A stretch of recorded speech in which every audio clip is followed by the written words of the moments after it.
Things are changing around you at all times, and these are either the good old days or a moment you're calling pain that's going to be a crucial lesson for your glow up.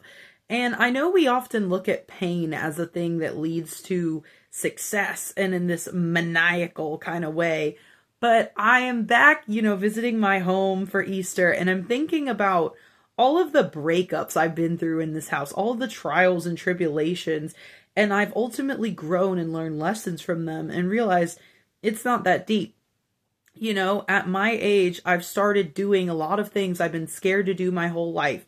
And I've started having a detached mindset where I realize that the things you are the most afraid of really can't hurt you. Like, either you can control them, so you should just fix it, or you cannot. And I'm all over the place right now because I was just sitting here pondering how your whole life you grow up with these family members, this home. I was discussing guilt of not seeing family members with a friend, and he was telling me, like, well, you have your whole life with your family and then you kind of move on and do your own thing. And a big thing I've had to reckon with this year was like college ends and the life you formed in college is not there anymore. And it feels pointless. You ask yourself why you formed this life as a young adult if these were the good old days and it's just downhill from here. But I think it's to remind you that that is the free you. That is the life you want to live. And so chase those moments in your everyday life. Like, I've started to try and be less antisocial. I think there's such a push nowadays where we're also addicted to our phones and it feels hard to put the phone down and go be social. But those are the moments of life that matter, and I've been through some stressful situations recently, and I remember the other day I was drinking a coffee and I just left a drive-through and I'm drinking it and I look over and I see another lady with her coffee and I got such an urge to like cheers her through the car window. And I was thinking that, life is so much more magical when you give into the whimsy of it all. Like, when you realize you have free will and you can tell people whatever you want. I've been trying to come up to more people and be someone they'll think about all day and then just disappear to them, but be that little catalyst where maybe someone realizes they can be themselves more, or, that they matter, that maybe they were thinking they're insignificant and that moment made them more excited for life, flirt with life more. I saw, I keep it PG on my channel, but I saw a post that said, like, you've got to sexualize your life and this isn't about sex.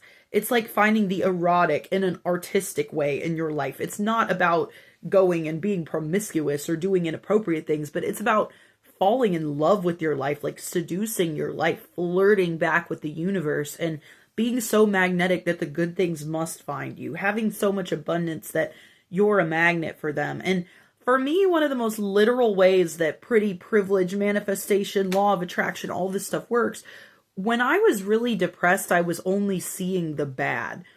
When I did steps to feel better, whatever that needs to be for you, you need to do it. Whether it's getting on medicine, talking to someone, going to the gym, like upgrading your appearance, doing the thing you've wanted to do.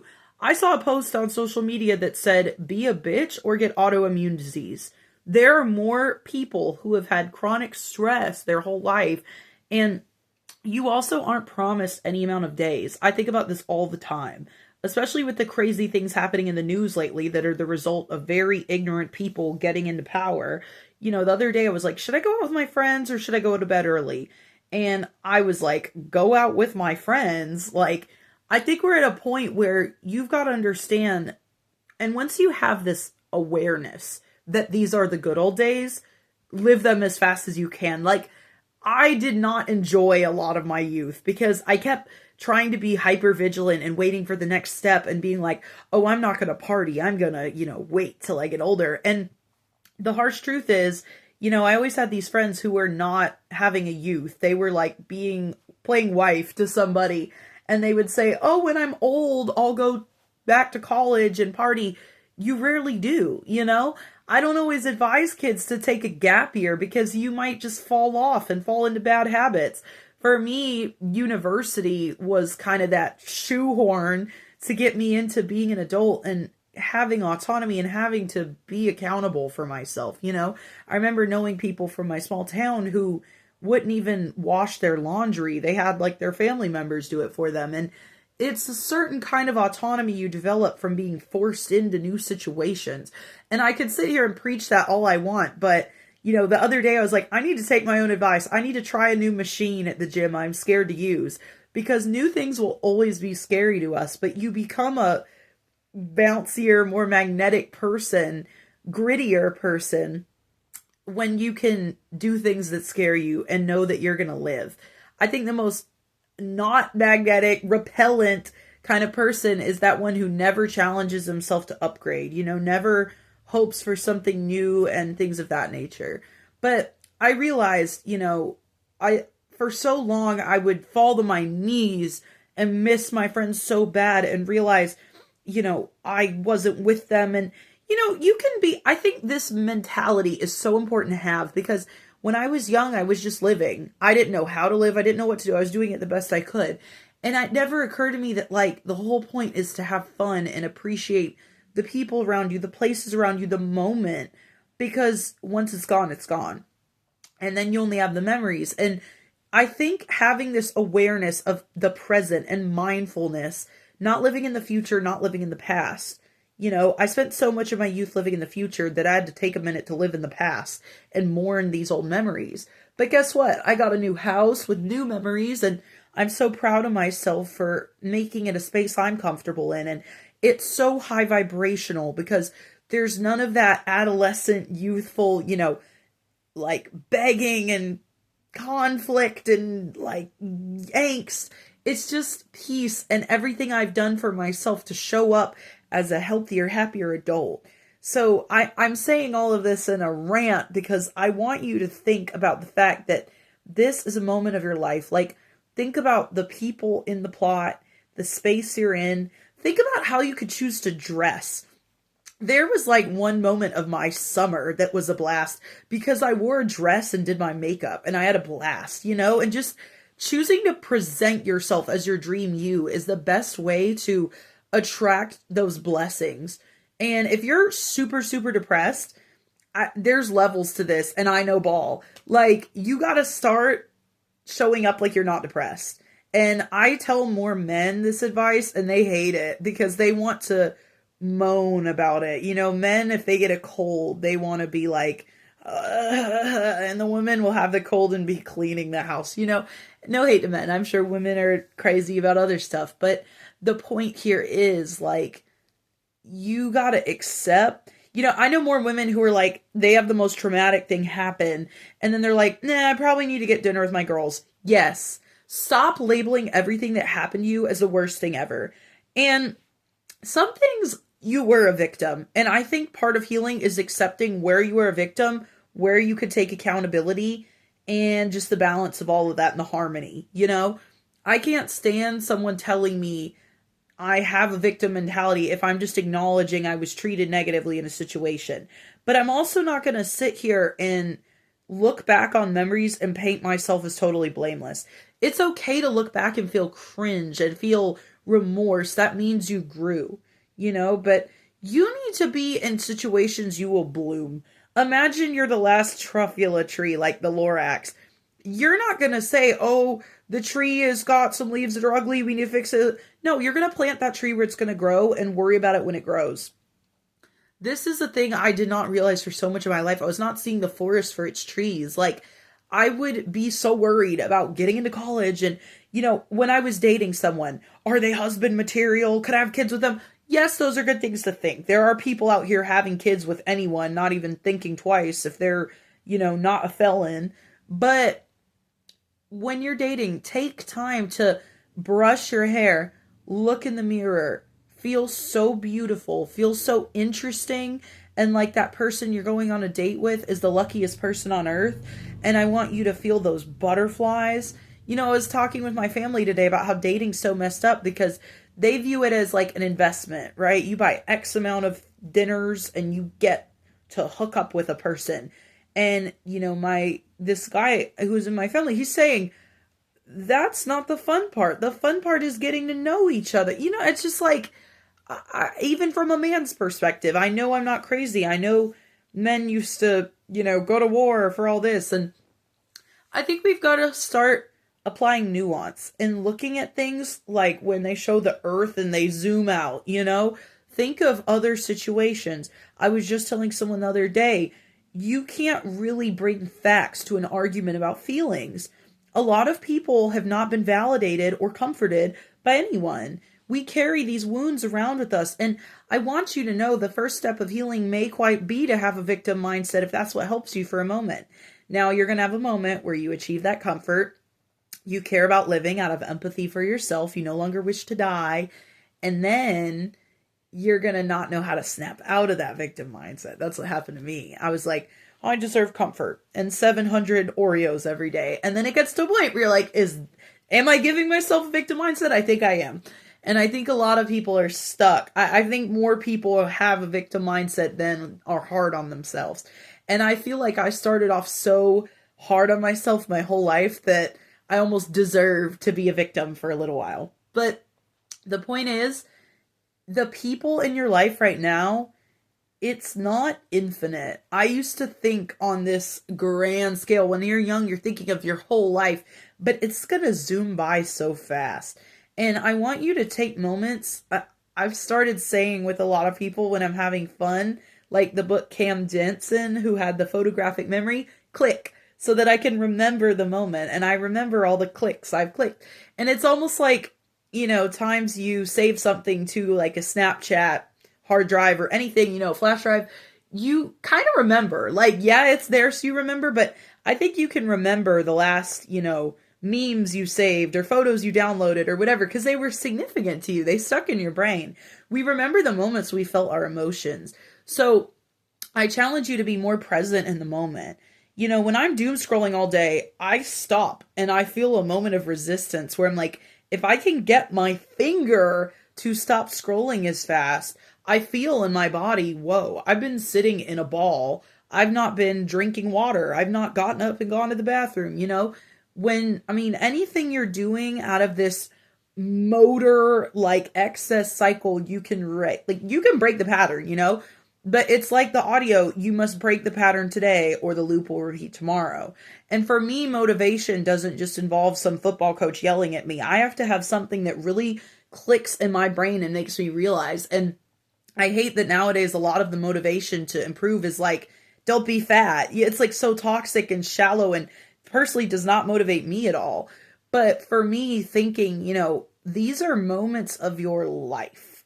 Like, there is a finite amount. That video where that man is walking and he's like, I don't know the numbers. He's like 48 weeks, 5 years. He's like saying how many of everything you're going to have in your life. And it's just like, yeah, like this is, how old are you? Are you 30? You've had 30 years. There's some years left. And saying that is so morbid, but it's like, that makes you realize a lot of things you should not be putting up with, And since I've started prioritizing my self-care and my kind of self-preservation has come back from being this victim, being this doomer, when I am in a dynamic where I don't feel comfortable in my body, I feel my cortisol, like clavicular, the mascot of my channel loves to say, I really think you start to realize, like, what's the point of this all? And I find people that rage bait to be the most, like, degenerate life forms because they're looking for, like, an instant gratification that an iPad kid is, or, like, a binge eater, or, like, a gooner. But, yeah, you really got to get to a point where you realize, and I realized with myself, like, I was big and greedy with my binge eating. Like, I would just have a bad day and eat a ton of junk. And it's like, that is a deeper issue. I've had moments of crisis where I resort to like, yeah, you need to lay down. You exerted a lot of energy. Your body's feeling distressed. But like, that needs to be as a treat. And I think so many of us nowadays, because of phones, I think our brain has gotten so accustomed to the instant comfort where we can't like deal with any pain. My mom was saying how when I was a kid, I was learning how to ride a bike and I was like, this is hard. And she's like, exercise is hard.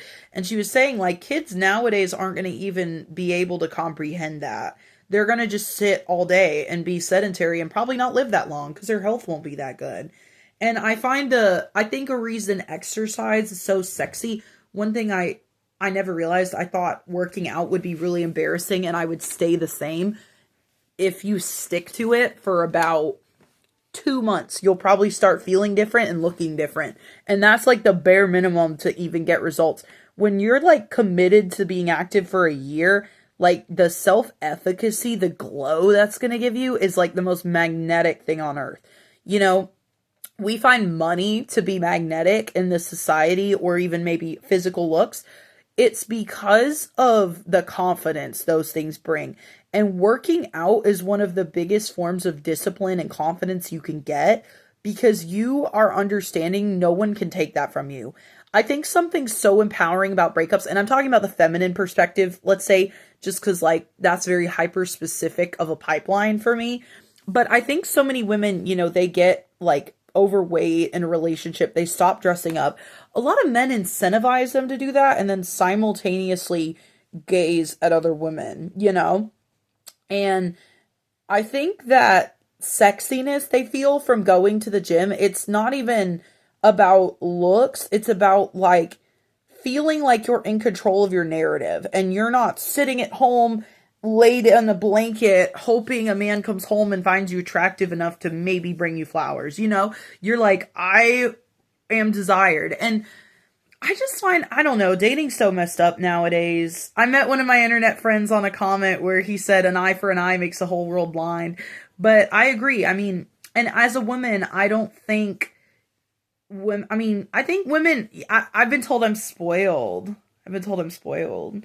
And I think everyone deserves to be a little spoiled. Now, not rotten, not materialistic, not greedy, but you should have a standard of stuff for your life. And if you are in the worst, you know, the reason Crystal Waters wrote Gypsy Woman, she said this homeless lady would do her makeup to sing on the street. And it is just such a testimony that you do not have to look like your struggle. I want you guys to understand this is your life. Do not get comfortable with patterns that are not helping you. What are you doing in your daily life that's not helping you? You know, for me, this shadow work of saying like, what am I avoiding? What makes me sick? What do I not want to talk about? What topic would offend me, or I would thwart the topic if someone brought it up? This is your life. Make it magical. Think of the most magical time in your life. And, you know, I am pretty young, so I realize like, my mom was saying, if you want to get rich, you could do it. If you want to get fit, you could do it. But even if you're old, even if you've had kids with like your broke ass baby daddy and it's too late, like you can decide today, I'm taking my kid to the park. We're learning how to roller skate versus rotting on the phone and eating junk food. Like it is never too late to decide that your life is worth it. And for me, it be the little things, like literally deciding I'm worth it. This is my time here on earth. And don't let anyone try to humble you, because I used to think, oh, I'm spoiled. You know, I need to, so many, and I'm just talking about women because that's what I'm qualified on. I'm qualified on women. But, like so many women are raised humble. Be humble. Don't say you're pretty. Don't be bossy. Don't be conceited. And it gets you in a situation where if you meet some man who's been told he's God gift to earth, you are going to be cleaning his floor, baking him cookies, begging him not to like other girls. No, and here's the thing y'all got to understand, and this is really that high value, magnetic, spoiled mindset. I mean, think of like a baddie. She is not going to be asking a man to like, stop please liking other girls' pictures. The moment you feel that disrespect, unfortunately, that needs to give you the ick on that person, because they're not showing up for your boundaries. Like when I've, you know, had a talking phase with someone and I notice a lot of times, I mean, that's the reason it's a talking phase. You're like, getting to know this person, and then they do one thing that's wrong. And I'm not like picky, like, oh, one strike, you're out. It's like they do something that shows me there's a fundamental lack of like respect on their part. And I'll start to be like good on them, you know? And I notice it never seems to work after that. And it's like good. Like so many people out here just like marry the first person they find. And it's like, I mean, I'm in an age where I feel like I can talk a little crap, but I also feel like I can't because I am at that age where I have a lot of mistakes left to make. But I'm here to tell you, you want to grow every day and you want to feel total joy and gratitude every day, whatever it takes to do that. I mean, life is a spiral, but don't spiral deep. Spiral outwards like a great tapestry.